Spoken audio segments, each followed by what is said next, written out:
welcome to Connect to Engage video chats. This is the show all about communication and how critical it is across industries and professions. I'm Jennifer Non-Murphy, and joining me today are my fabulous co-hosts, Adrienne Wallace and Sonia Sethi-Kohli, and the three of us are Connect to Engage. We are communication coaches, and the goal for each video chat is to bring you thought-provoking conversations and expert perspectives all about communication. So for each session, we invite professionals from the same industry to share their stories and experiences surrounding communication.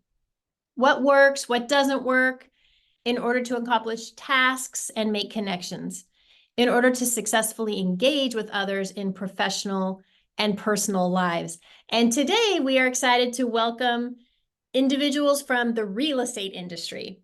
So you're going to hear about their journey of their profession, and then we're going to talk in depth about effective communication and why it's essential for a prosperous and rewarding career.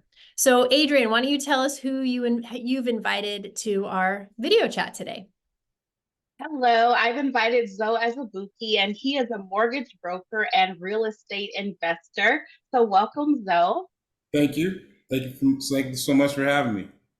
No problem. Sonia, who'd you invite? I have the pleasure of introducing Adrianne Cornejo, who is a real estate broker and a pre-licensing instructor in the Central Illinois area. Hi. Thanks for joining us, both of you. Yeah, welcome.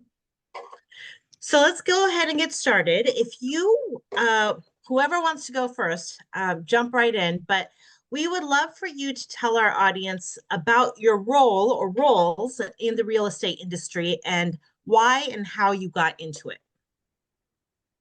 So whoever wants to go first, okay. A or Z, whichever one. I can go first since I'm A, I guess. Okay.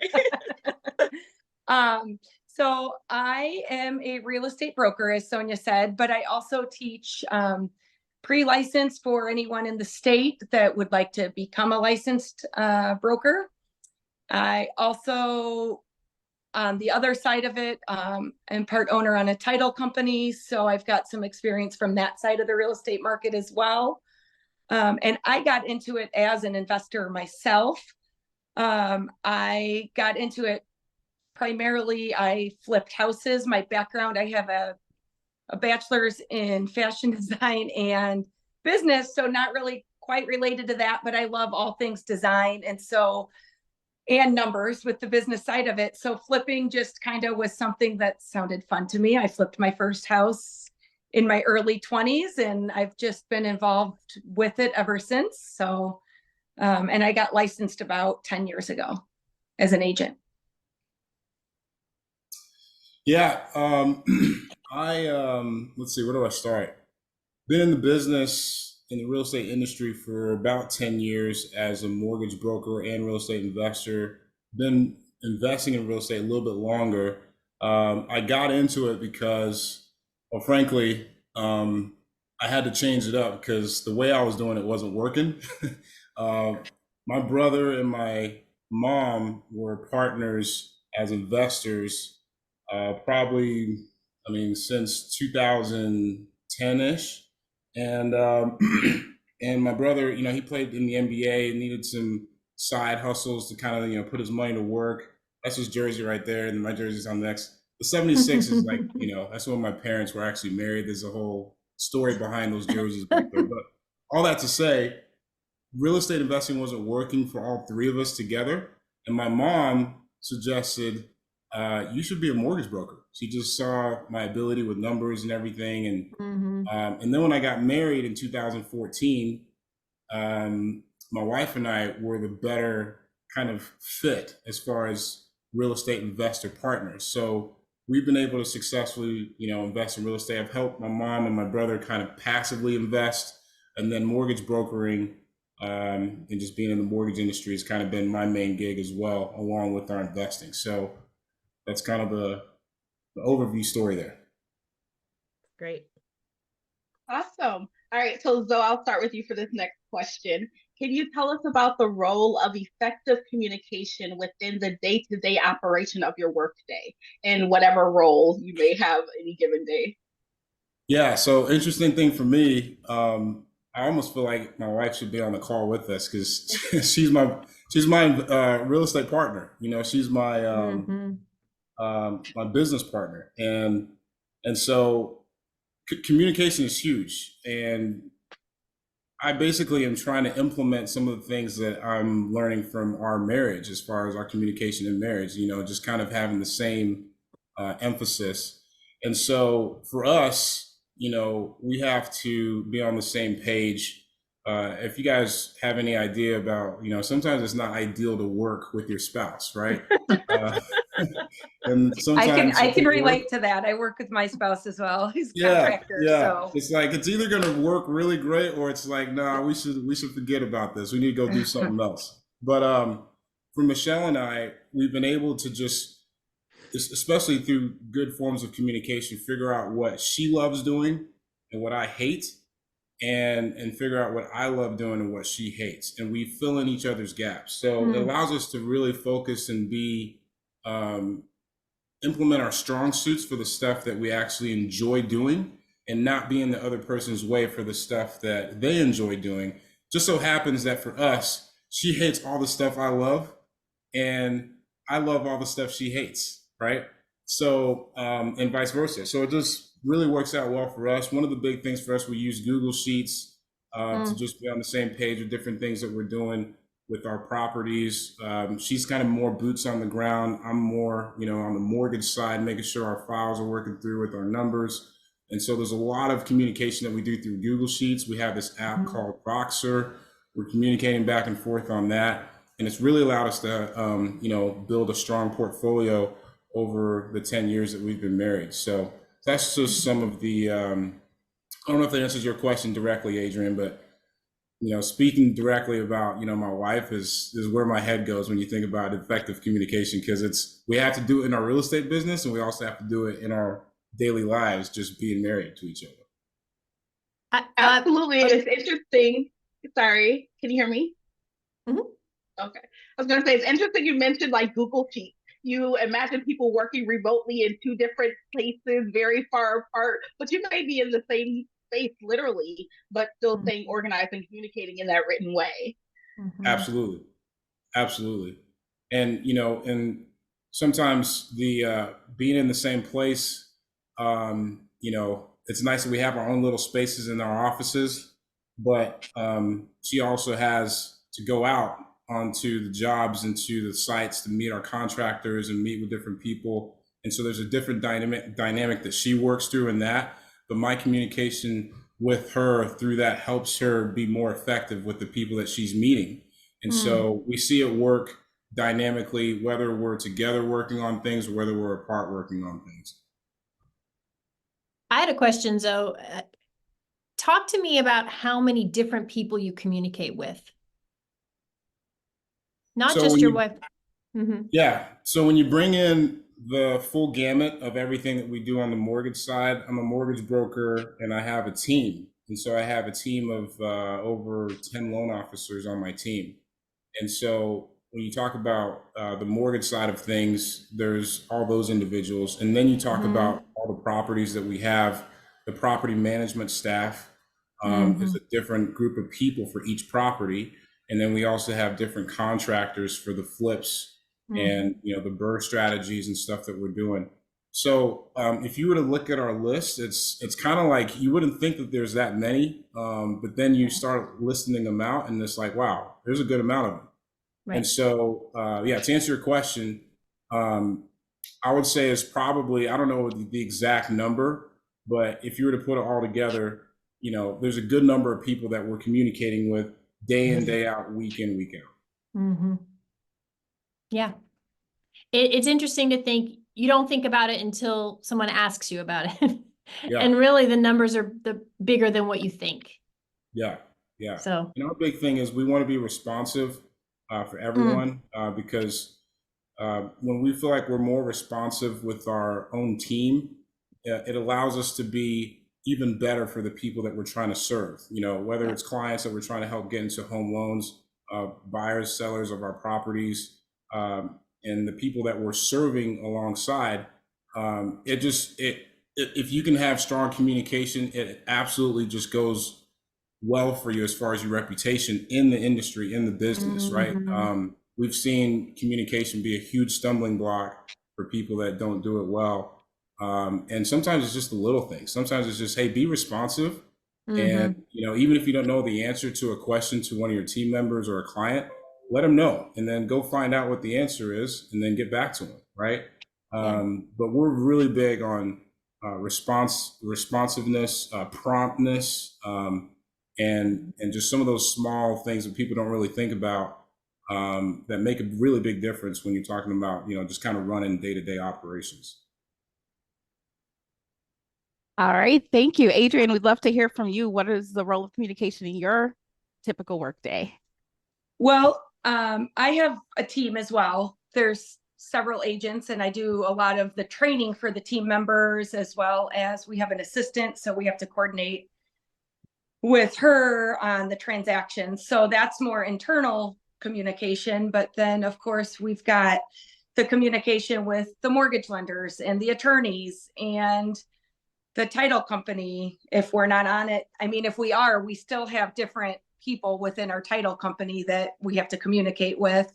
But, you know, and so even just looking at something as simple as scheduling a closing, a real estate closing. Right. In Illinois, that falls on in our area, it's typically the buyer's agent that coordinates the closing, but you're coordinating between a buyer's agent, a seller's agent, a buyer, a seller, an attorney, a title company, that's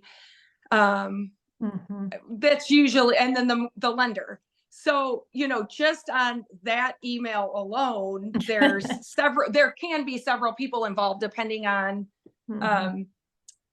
who's using who for what within any given transaction. And so we have found that having systems in place is the best.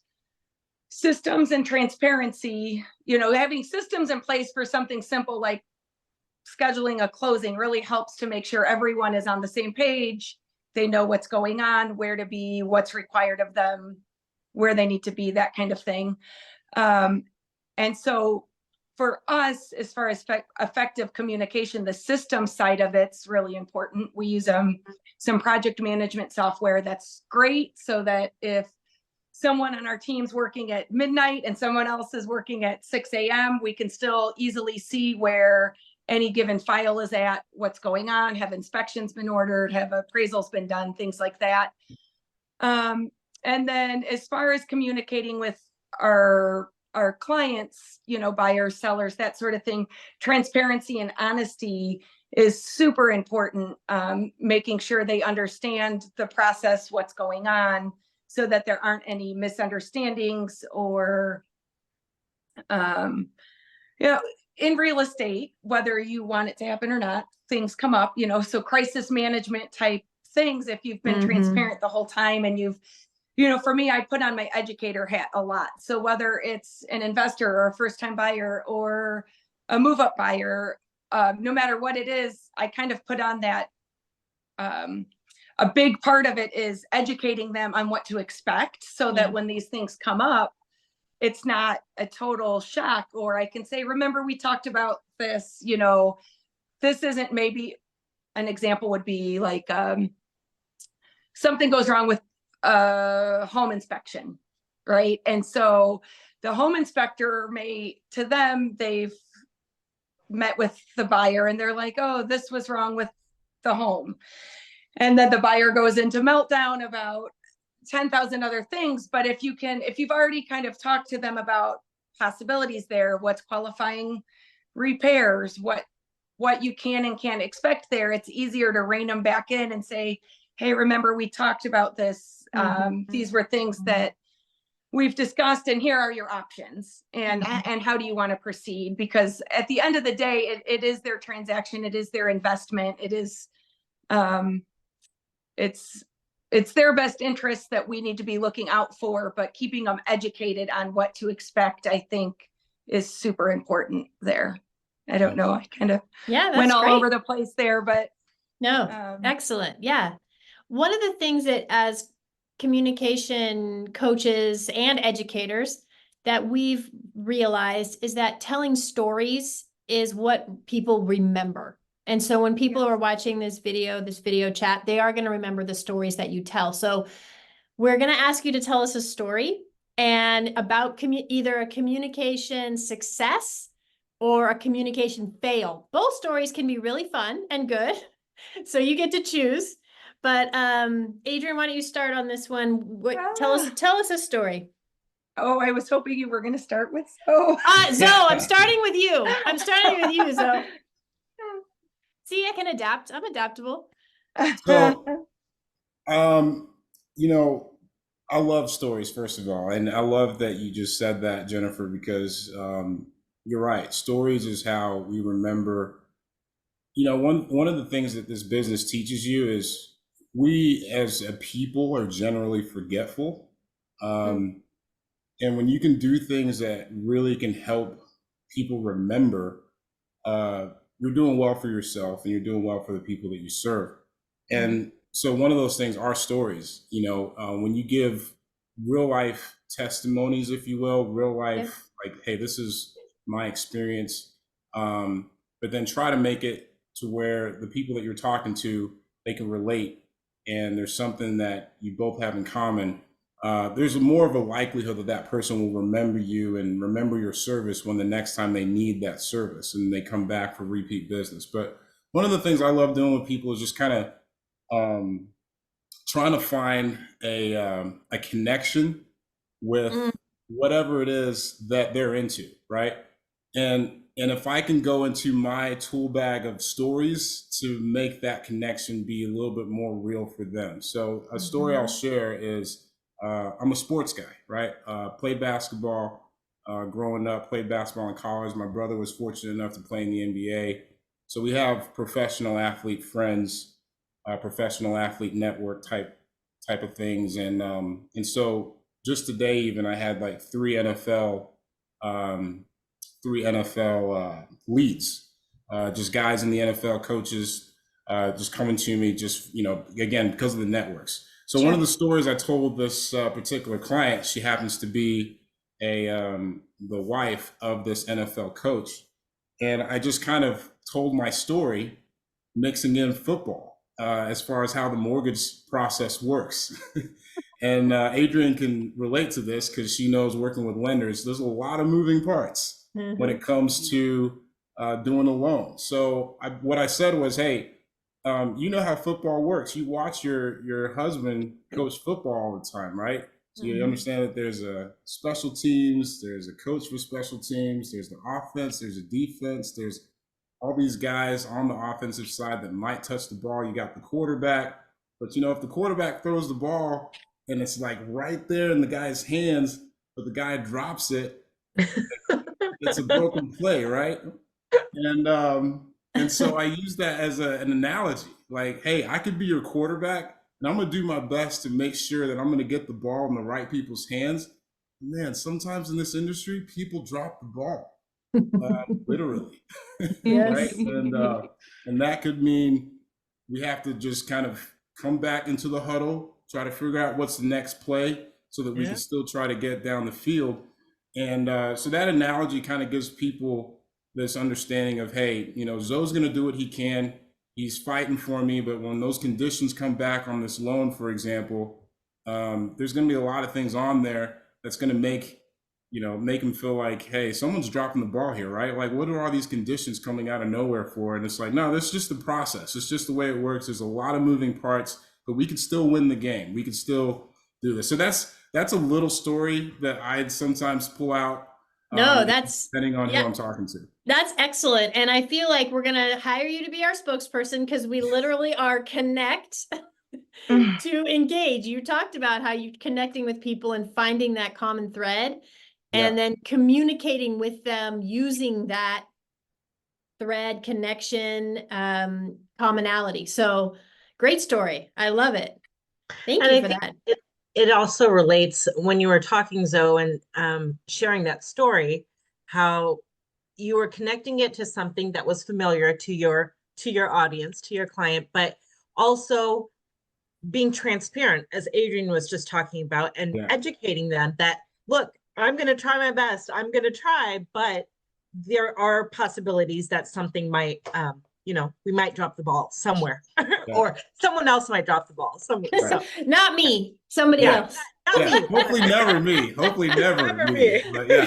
Can count on you, right? Yeah. Yeah, no, you might get like an appraisal or something that doesn't come back, and people would want to put the blame on me. But, when sometimes you use that analogy, they can understand, no, there's a third party person that I've never met that might actually put the value of that appraisal in the place that you don't like it. And you're going to think that's a drop ball. But let's come back into the huddle. Let's talk it through.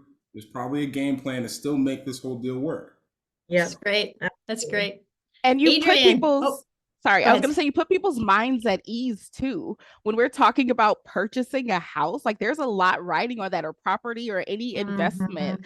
There's an emotional component to that. So really being able to kind of be proactive and help people calm down and let them know you're right there with them. You're in this together. You're on the same team. So that's great.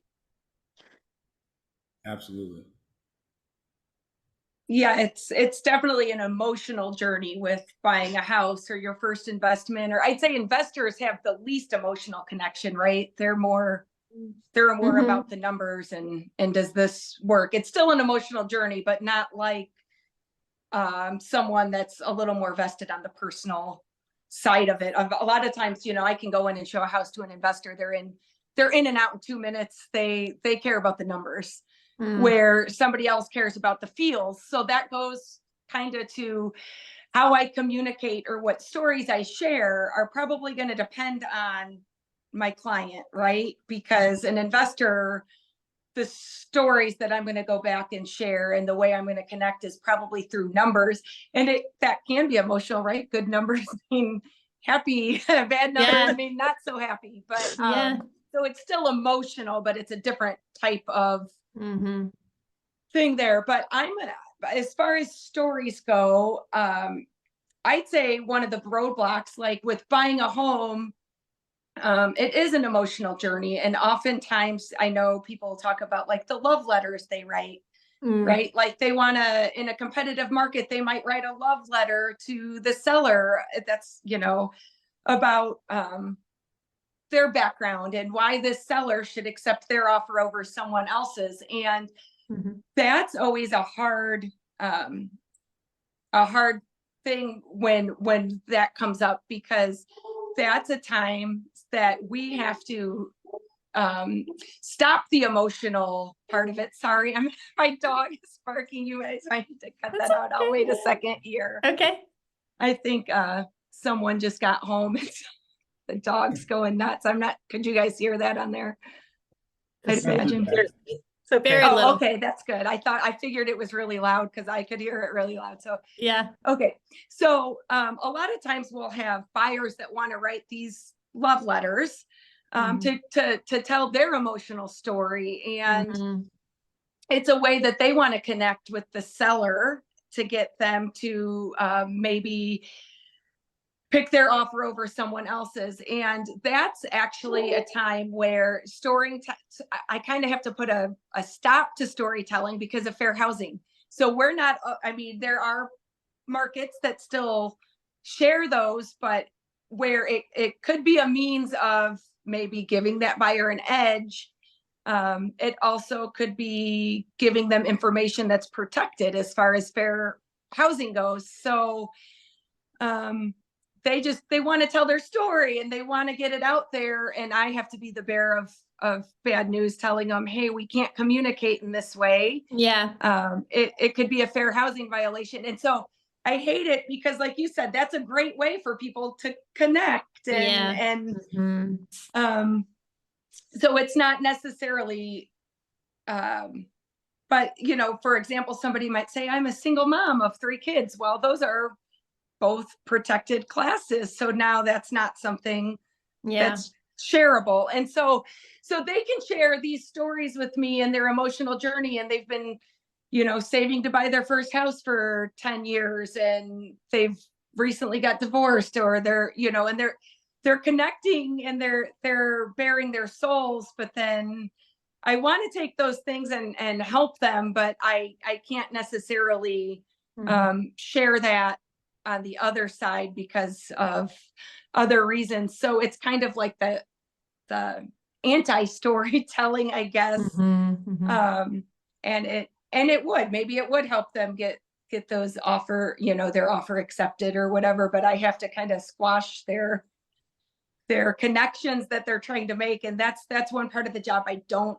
necessarily like. And it does make, you know, finding that balance as real estate agents between legalities and ethics and still finding that way to connect and help them on their journey sometimes can be tough, or it could backfire. So I don't know if that. Yeah, no, perfect. Thank you. Yeah. Thank you. Absolutely. So you both have given us lots of great insights. What do you think is the biggest mistake that people in the real estate industry make when it comes to communication?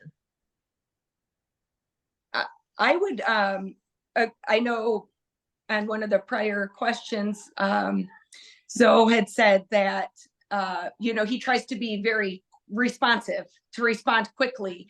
And I'd say that is very, very crucial in the real estate business. So a big mistake often people make is they don't respond quickly enough. And being in this business sometimes means giving up, you know, you're at your child's birthday party and there's something that needs responded to right away, and you have to be able to walk away for a second and respond, because often people want a very quick response. So that a mistake they make is not being responsive enough or quick enough. And then also, like, the education side of it, you know, people have a lot easier time understanding things if you've educated them on it, or you can educate them on it, either ways to avoid it in the future or ways to get past whatever it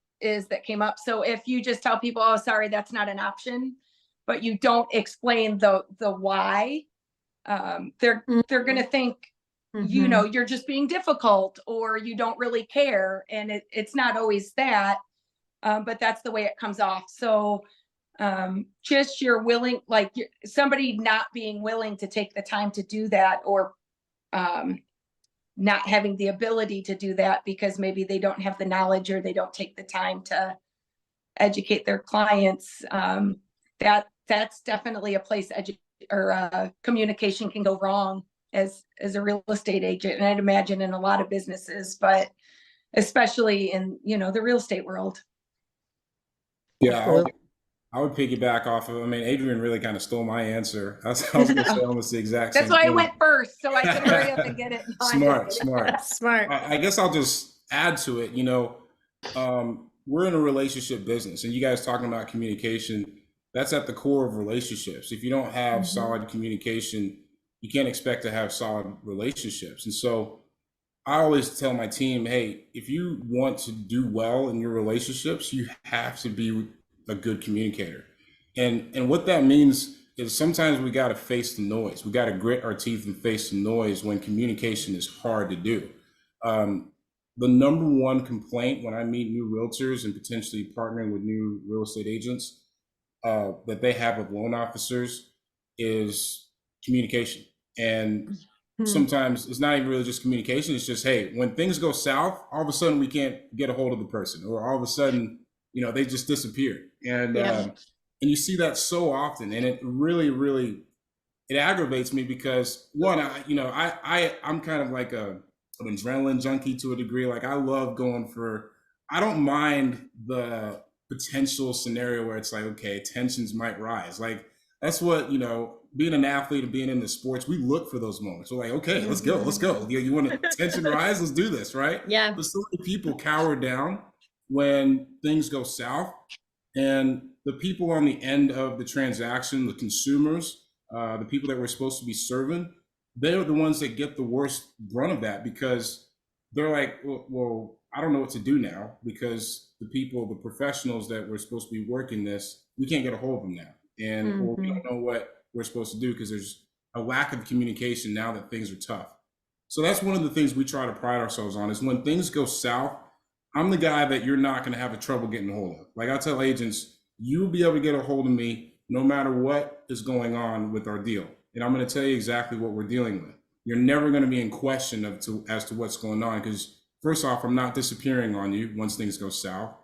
And secondly, I'm going to be honest and transparent about what is going on so that we can team up and figure out how we can fix things. So yeah, that's just kind of an addition to what Adrienne was saying. But, things, like we said earlier, there's so many moving parts with some of these things. We see this in our real estate investing activity with my wife. We see this with our mortgage team, working with real estate agents, working with title companies. And sometimes we have to be able to have, the grit to say, hey, that was actually my fault. Like, I messed up there. But here's how I'm going to fix it, and sometimes just doing that makes the agent or somebody else that you're working with in the transaction kind of just calm down a little bit. Like, wow, someone just embraced the role of taking the blame. Like, really? In an industry where everybody's doing this and pointing blame to everybody else, So I've found that those things actually help improve your reputation and improve what people like after they come through a really tough scenario. They're actually singing your praises, because they're like, so I don't know how we would have gotten through this if it wasn't for that effective communication that you showed us in the fourth quarter, in the time in overtime, when things were really, really tense, when things were like, this is clutch time, like what's going to happen, right? So that's what I would add to that. Yeah, I would agree 100% with everything that you just said there. I mean, I think so many times when somebody drops the ball, to play on your analogy from earlier, the person dropping the ball often is like, it wasn't me, it was them, it was them, it was them. And then everyone ends up frustrated with bad communication instead of just owning up to, hey, I made a mistake. What can we do to get back on track? How can we fix this? How can we get to the finish line? Because ultimately that's what everybody wants, right? Everybody involved in the transaction, that's where they're trying to get. But sometimes, people, they make the mistake of not owning up to their mistakes. So yeah. And Zoe, you made a good point. I mean, we're talking about being in the relationship business, because the customer that you have today is buying a starter home, but in 3 years they're going to buy their, next stage, and then they're going to be an empty nester, and then they're going to buy another home. So you're trying to build a relationship that will be, may last decades, literally. Absolutely. I have an extra question, a bonus question, because we have these real estate professionals. So you guys, I think, have given us a really good understanding of how important it is to be responsive and transparent and educate, especially because there's so many legalities involved. And as you said, Zoe, so many different moving parts. I would love to hear from you. And Zoe, I don't know if this is maybe more of your wife's department, but Adrienne, I know firsthand, I've seen you do a lot of this. Talk to us really briefly about the communication that happens to build the volume of clientele. So your marketing efforts for your business or for selling. And Adrienne, I know I've seen you do lots of different creative things. So I would love to hear from both of you, just to speak to that briefly before we get to the final question. Sorry.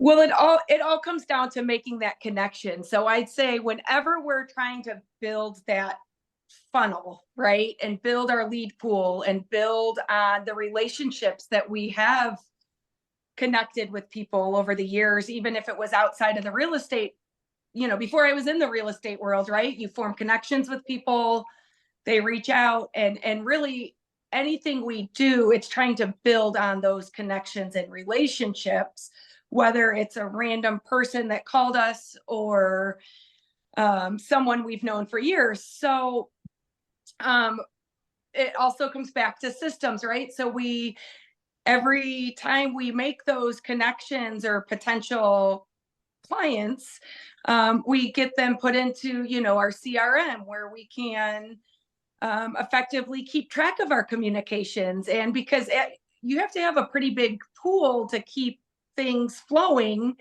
and you might be busy here, but if you don't keep communicating with people that maybe aren't ready for 3 years, 5 years, or past clients that bought, and like you said, 10 years from now, they may be ready to upsize to a bigger house. So we keep systems in place, but we also just try to keep those connections. So we have a whole system in place just for customer care for past clients, reaching out and checking in, and maybe our communication isn't always, or even our social media posts or our communication, like if we reach out via text or email or phone calls, it isn't always directly like, are you ready to buy? Are you ready to sell? It's building those relationships. And maybe I reach out to a past client and just to say, hey, is your house still working for you? Well, no, but we're not really ready to upsize, but we would like to maybe finish our basement because we need some more space. Great. Let me get you in touch with the contractor. So just building those relationships and being the professional always, whether it means a direct sale for you or not, but you're looking out for their best interest. If you always put the customer's best interest first, or the potential client's best interest first, eventually when they do need you or they have the opportunity to refer someone else, they're going to think, hey, they were honest, they were responsive, they helped me, even when really they weren't making money from getting me in touch with this contractor that I needed. So it's just, building those connections and always being the professional and looking out for their best interest. I mean, and if you're doing those things and you're communicating effectively, that that you're there for them no matter what it is. It's not just about from the time you enter a contract till it closes. We're there for you after, we're there for you before you're ready. That I think goes a long way and is super important in keeping a funnel and keeping referrals coming in and things like that. Yeah, absolutely. Yeah, that's good. With what my wife and I do on the investment side, finding properties is kind of more like Adrienne mentioned, is having systems, that gives opportunity for properties and things like that. She's kind of got that down packed. When it comes to the mortgage side, the business is more about the relationships because that's where the transactions come from. And so I was with the retail shop when I first started, and for 5 years was dialing leads like crazy, right? And what happened with that was I was able to close some business, but they were all transactional because I was always pounding the phones, right? And I had to transition to really, because I kept plateauing in my production. I did well, but I couldn't get past a certain point.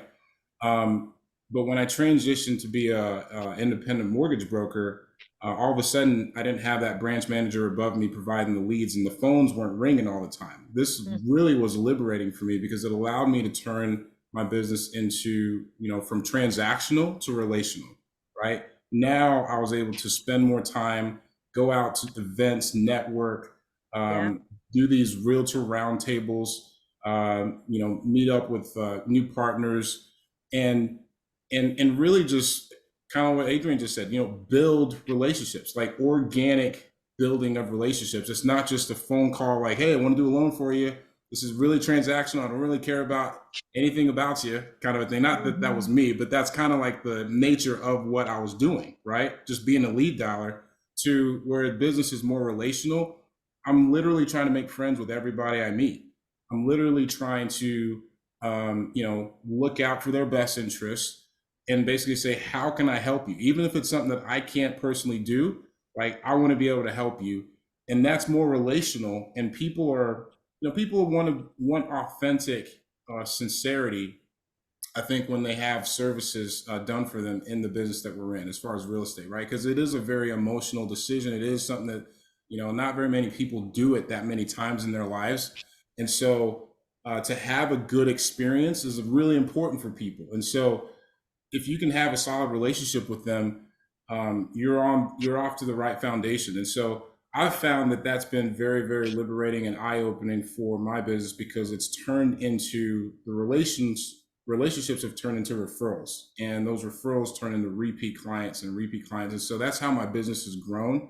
But it's all come from an organic effort of, I just want to help people, right? And get to know as many people as I can. And the cool thing is the longer you do this business, the more you find out you're doing business for more and more friends. You know, we've helped friends get into investment properties. We've helped friends get into homes. And it's not just, we're not calling them clients anymore. We're calling them friends, because we're building relationships, and those relationships are turning into, you know, friends for life, clients for life, but really friends for life, because that's the type of relationships that we're trying to build. So I would say, if you're doing it to really, you know, grow in that way, it's going to take a natural turn of, hey, this is an authentic thing. People really trust and know you, and they're going to send people to you because that's what they do when they trust and know you like that. So that's what I would say about it. Awesome. I love this. All right. So we like to end on a light note, and I'm going to let you go first, Zoe, so Adrienne doesn't steal your answer again. All right. So tell us something on your bucket list. I got a lot of things on my bucket list. But one thing I would love to do soon is visit my homeland of Nigeria. Never been there since technically I've been there. When I was born, my parents took me back when I was really, really young. But I don't even think my eyes were open, because I don't remember anything. So that is something I would love to do, is go back to my homeland in Nigeria. I've been recently learning a lot about our ancestry, our heritage, some really cool facts, dating us even. We have connections with the Israelites. Our tribe in Nigeria is one of the oldest tribes, dating all the way back to 922 BC. Wow. And so we're from the tribe of Gad. So our family name is in the Bible. Like, really cool facts that just makes me want to go back to the homeland and actually like see it for myself. So that is what's on my bucket list to hopefully do soon. Awesome. At the top of the list. Love it. Yeah. Adrienne, what about you? Well, mine is definitely travel related as well. I absolutely love to travel. And for years, I was a sole agent. So that whole responsiveness, right? You have to be able to be on the phone right away, and whatever. I was not able to do a lot of like international traveling or longer term traveling. But now that I have a business partner, and we're 50-50 partners, and we can kind of trade off and get help with that, I definitely have big travel goals / bucket list things I want to do. And so I would love to take like 2-3 months and just and travel and see, stop on all the, like, make one of the continent tours where it's like you make a stop on all the continents and you spend a little bit of time. They sell like the one-way tickets, or they're not one way, but it's like it's a plane ticket, and you can basically keep going. You just can't backtrack. So you can go around the world within a certain amount of time. And so that's on my bucket list, to take one of those trips and be able to travel literally all the way around the world and see all the things there are to see. I love going to see different cultures and different lives and eating all the foods. Yes. Especially eating all the foods. Absolutely. Can't miss out on that. No. Yeah. Well, thank you both for taking the time out of your busy schedules to meet with us. We appreciate your insights. This concludes the episode of the Connect to Engage video chat.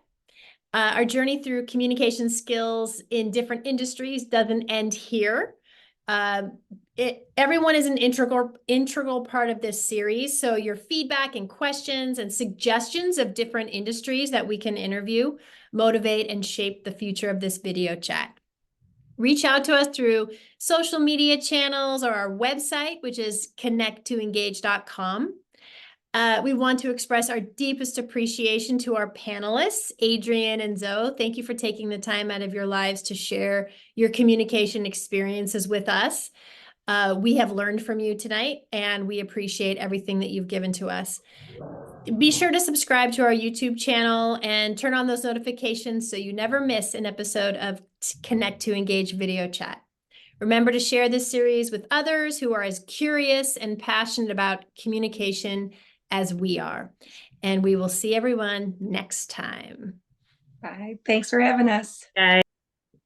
Well, what did you guys think? That was a great conversation. I think another insightful look into a certain industry's perspective on how important effective communication is. And especially in this real estate industry, I think we learned from both of our panelists, from Zoe and from Adrienne, quite a lot.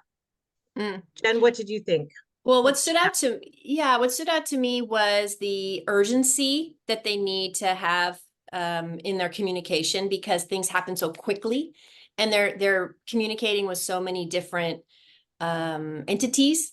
And so they both were like, you have to be responsive. If you're not responsive, then you lose credibility, your relationships get frayed. And so one thing that I think is different than other professions that we've talked to in the past is you have to sacrifice sometimes your social calendar. I think Adrienne said you have to leave a party to take a phone call because things happen that quickly. Yeah.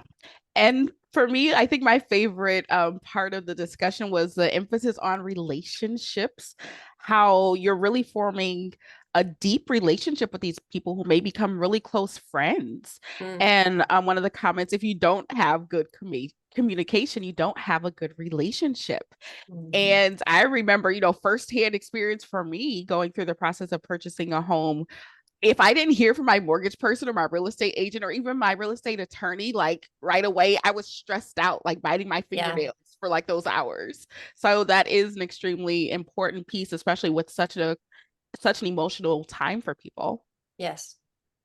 Yeah, and I echo both of those sentiments. I think what I would add to that is they both talked about being transparent, and Adrienne had mentioned putting on that educator hat and really talking to them and being transparent, saying, look, this is our plan, but this might happen. And then, being responsive to that, as you were talking about, Jen, and the relationship building. Adrienne, you were saying, they both talk about making that connection in that relationship. And I think in this industry, it's so important because you really have to be that active listener to know what your client is looking for, whether it's investment purposes or for their forever home, right? You really have to be that person to find what they need. And then on the back end of things, in terms of the mortgage lending and everything, something that works for them and their families or their organization's finances. Something I thought was interesting too was they both talked about both internal communication with their teams and their partners, but then also the external, outward-facing, customer-facing communication. And something Zoe said stood out to me, that he really felt like him and his wife, who are partners in this business, really complement each other, right? And he helps her be more effective with things that she doesn't typically do, and vice versa. So I really liked both of them were saying that it's really important to have that internal communication down pat, so that when things go awry on the outside world, they're solid in their foundation as a business. Yeah.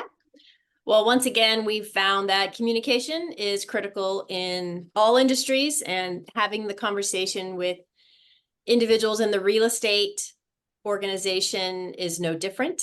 So I'm excited to see who we bring in next and get their perspective. So thank you everyone for listening, and see you soon.